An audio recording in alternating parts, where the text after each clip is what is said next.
এরপর আমাদের সম্মুখে আমাদের দিনিয়াত মুনাজ্জাম মক্তবের শিক্ষার্থীরা একটা কথোপকথন পেশ করবে, যেটা অত্যন্ত গুরুত্বপূর্ণ। বর্তমান সময়ে কোরআন ও হাদিসের মধ্যে এর কঠিন নিষেধাজ্ঞা বর্ণনা করা হয়েছে। রাসূল করিম সাল্লাল্লাহু আলাইহি ওয়াসাল্লাম হাদিসে পাকের মধ্যে নিষেধ করেছেন এবং কোরআনের মধ্যেও আছে। বিষয়টা হলো গীবত করা, পরনিন্দা করা, মানুষের পিছনে কথা বলা। সুতরাং গীবত একটা ভয়াবহ গুনাহ। কোরআনের কারিমের মধ্যে ওয়ালা ইয়াগতাব বাযুকুম বাযা আছে, যে তোমরা একে অপরের কি করো না, পরনিন্দা করো না। হাদিসের মধ্যে নিষেধাজ্ঞা আছে এবং এর ভয়াবহ পরিস্থিতিও বলা হয়েছে। তো আমাদের সম্মুখে এখন আমাদের দিনিয়াত মুনাজ্জাম মক্তবের শিক্ষার্থীরা গীবত সম্পর্কে একটি কথোপকথন পেশ করবে।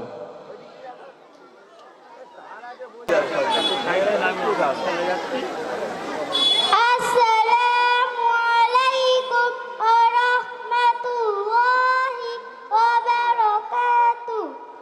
मुअज़्ज़ज़ हज़रत ज़ुबान बहुत खतरनाक चीज़ है। नबी सल्लल्लाहु अलैहि वसल्लम हमेशा उसकी हिफाजत करने की तलकीन क्या करते थे, क्योंकि ये ज़ुबान है जो झूठ बोलती है, ये ज़ुबान है जो झूठी कसम खाती है, ये ज़ुबान है जो चुगली करती है, ये ज़ुबान है जो गाली देती है। ताज्जुब है, हमें मालूम नहीं होता कि हम उसको गुनाह नहीं समझते। वही बात एक ऐसा ही गुनाह जिसमें हर कोई मुलव्वस है, मर्द हो या औरत, जवान हो या बूढ़ा, आलिम हो या जाहिल।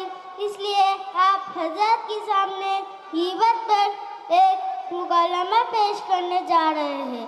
इस मुकलमा की किरदार रुकैया, सास नज़मा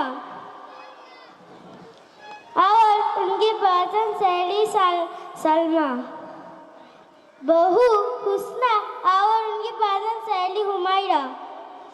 आप सब लोगों से गुजारिश है कि आप इस मुकलमा को गौर से देखें और गुनाह से बचने की कोशिश करें।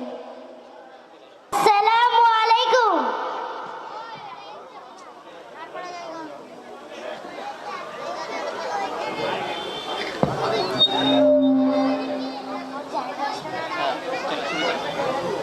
अस्सलामु अलैकुम। वालेकुम अस्सलाम। बहुत दिन हो गए, मुलाकात नहीं हुई। बैठो बैठो। ये बहन कौन है? ये मेरे मेहमान बहन है, मुंबई से आई है और दीन के बारे में बहुत अच्छी मालूमात रखती है। अरे मैंने तो बातों बातों में खैरियत ही पूछना भूल गई। खैरियत से हो? कहाँ की खैरियत, जी रही हूँ जैसे तैसे, वक्त पूरा करके दुनिया से जाना है। अरे बहन, अल्लाह ने आपको क्या कम किया है? शादोआबाद घर दिया है, बेटे की भी अच्छी नौकरी दी है, चांद जैसी खिदमत गुजर बहू दिए है, और क्या चाहिए? अरे खामोश रहो, मेरा मुंह न खुलवाओ। कैसा बेटा कैसी बहू, इनको तो बूढ़ान लोगों का एहसास ही नहीं कि किस हाल में है, तबीयत कैसी है, क्या खा रहा है, क्या पी रहा है, किसी को फिक्र ही नहीं है। बस हमको तो अपने लिए बोझ समझते हैं और सोचते हैं कि छुटकारा मिलेगा उनसे। बहू रानी को तो पूछो ना को, नवाबजादी को कोई काम ढंग से करना नहीं आता, ना घर की सफाई, ना नाश्ता, ना चाय, ये सब बड़े लोगों को सिखाने से आता है। लगता है कुछ भी नहीं सिखाया गया। और क्या कहूँ बहन, जब अपने मायके का कोई घर से आ जाता है तो उसकी खिदमत में बिछी बिछी जाती, और जब हमारा कोई आ जाता है तो ना देने के लिए हाथ आगे बढ़ता है, ना बदलने के लिए पैर आगे बढ़ता है। नाटक शुरू हो जाता, कभी सर में दर्द, कभी पेट में दर्द, कभी यहाँ दर्द, कभी वहाँ दर्द। तबीयत ठीक नहीं है, खाने का हाल तो पूछो ना को। दाल बनाई तो जैसे तालाब का गदला पानी, और और चाहे बनाई ताजा से खाए तो पेट में दर्द शुरू हो जाए और हर 2 दिन के बाद मायके का याद आ जाती और जाके माँ के पल्लू के साथ बांध जाती, आने का नाम ही नहीं लेती। अरे बहन, जब आपके बहू इतना कुछ करती है तो आप कुछ बोलती क्यों नहीं? देख बहन, मैं बोलते बोलते तंग आ चुकी हूँ। अब कुछ बोलना भी मुश्किल हो गया है। अब कुछ बोलूं तो हमारे शहजादे के पेशानी पर बल पड़ने लगता है, इसीलिए खून के घोट पीकर खामोश रहना पड़ता है। अरे सलमा, मैंने तो बातों बातों में तुमको चाय पिलाना भूल गई। चलो बैठ के चाय पीते हैं।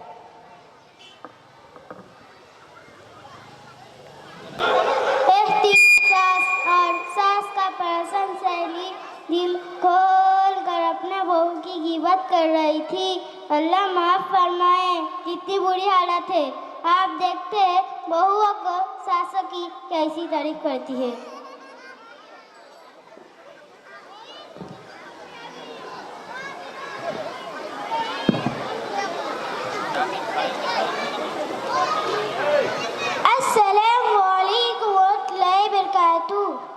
वालेकुमुस्सलाम और रहमतुल्लाहि व बरकातहू। कैसी हो बहन? क्या बताओ बहन, ठीक भी हूँ, ठीक नहीं भी हूँ। अरे ये कैसी दरमियान की बात कर रही हो? क्या बताओ बहन, जब तक सास का साया सर पर मुसल्लत है तब तक चैन कहाँ। हुमैरा, तुम कितनी खुशकिस्मत हो, तुम पर सास का साया है। हुस्ना, क्या खुशकिस्मती की रट लगा रखी हो। भला वो भी मैं चैन से कैसे रह सकती हूँ जिसकी मेरी जैसी सास हो। एक बात पूछूं? हाँ पूछो। औरतों की तारीख में सबसे खुशकिस्मत औरत कौन है तुम्हें मालूम? नहीं। वो सारे इंसानों की माँ हजरत हव्वा अलैहिस्सलाम। वो क्यों? क्योंकि उनकी सासों अनन नहीं थी। तुम अपनी सास से इतनी परेशान क्यों हो? वो सास नहीं, परेशानियों का घर है। जब देखो नाक चढ़ाए मुसल्लत रहती है। मैं खाना खाऊं तो परेशानी, मैं उठूं तो परेशानी, मैं बैठूं तो परेशानी, मैं कुछ बोलूं तो गुस्ताख, मैं कुछ ना बोलूं तो मगरूर। अब तुम ही बताओ, मेरे हर काम पे नुक्ताचीनी, हिम्मत अफजाई की वो भूलकर भी ना सुनूं। अब तुम ही बताओ, मैं उसको और क्या नाम दे सकती हूँ? मेरा चलता हड़ताल छोड़ो, अब तो सुनाओ। क्या बताओ, मुझे तो जरा भी चैन नहीं। मेरी तलाश ननद है, दिन और रात मेरा सर पका रखा है। मैं तो बांडी बन गई हूँ, इसकी भी खिदमत करूँ और इसके बच्चे की भी। नखरे अलग, ये अच्छा नहीं, वो अच्छा नहीं, हर वक्त ताने सुनने को मिलते हैं। डबल डबल खाना बनाना पड़ता है। अभी मैं नाश्ता बनाने में लगी रहती हूँ, अभी मेरा खाना भी नहीं होता। ननद और उसके बच्चे सारा बना बनाया हुआ खाना साफ कर चुके होते हैं। मैं सोचती हूँ ये मुसीबत मेरे सर से कब जाएगी। हुमैरा, मैं तो खुश रही हूँ। ये कौन है? ये रुकैया आंटी है, मुंबई से आई है और जीन के बारे में बहुत अच्छी मालूमात रखती है। अरे रुकैया, तुम अभी भी इन दोनों के साथ बैठी हो? आइए सासू माँ, बैठिए।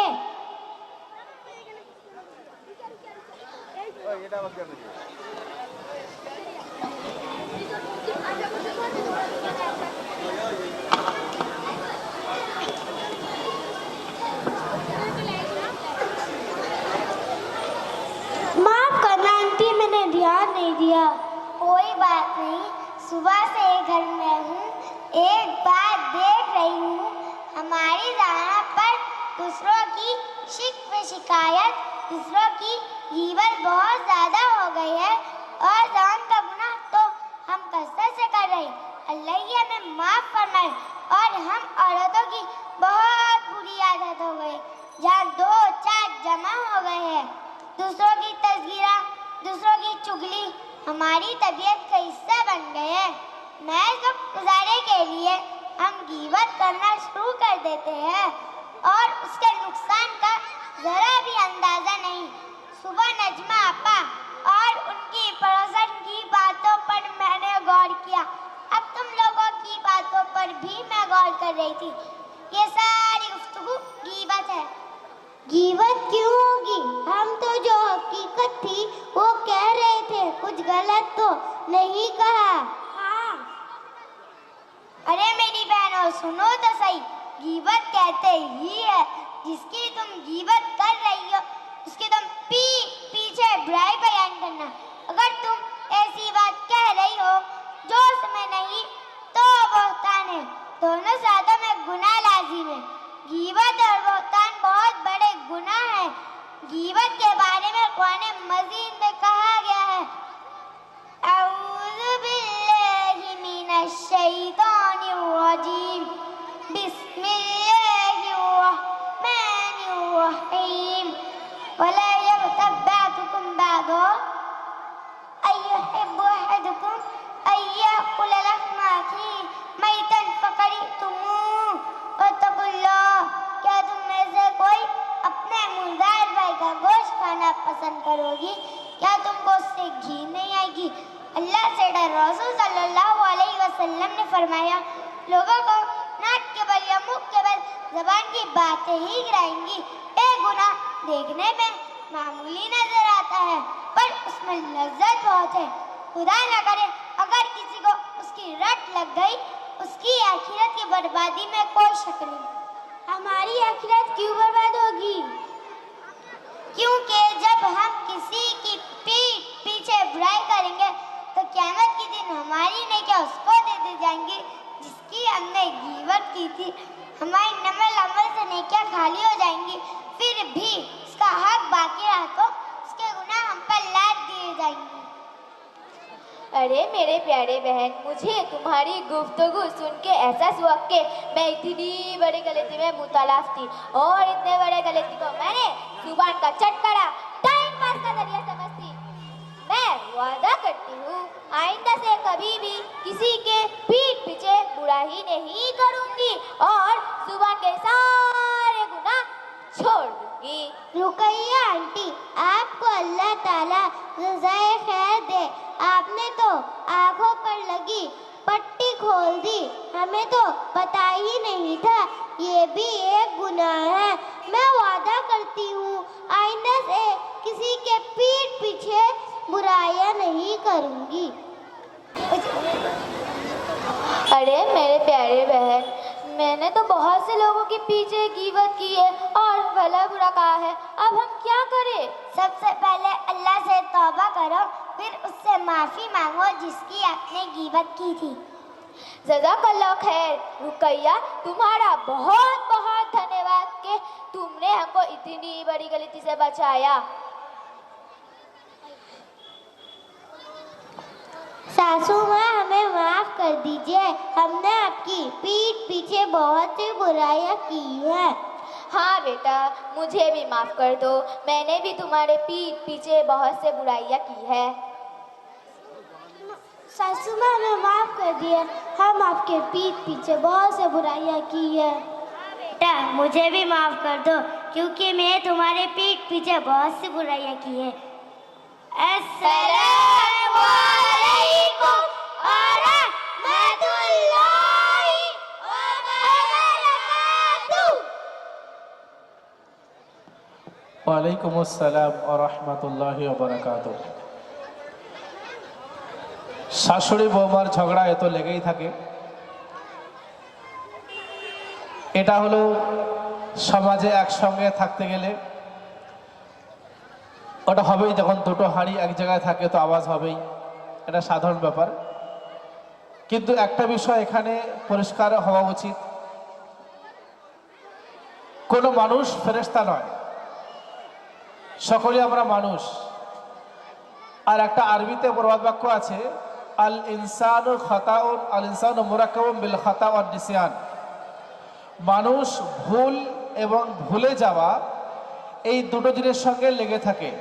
মানুষের দ্বারাই ভুল হয়, মানুষ ভুলে যায়, মানুষ ভুল কাজ করে, কোনো ফেরেশতা ভুল কাজ করে না। সুতরাং ভুল এক অপরের হতে পারে, কিন্তু তার পিছনে সেটা চর্চা করা মোটেই উচিত নয়। এটাকেই বলা হয় গীবত। এটা কঠিন গুনাহ এবং এর ভয়াবহ শাস্তিও কাল কিয়ামত দিন রয়েছে। সুতরাং গীবত করা থেকে আমাদের প্রত্যেককে আল্লাহ তাআলা হেফাজত করুন।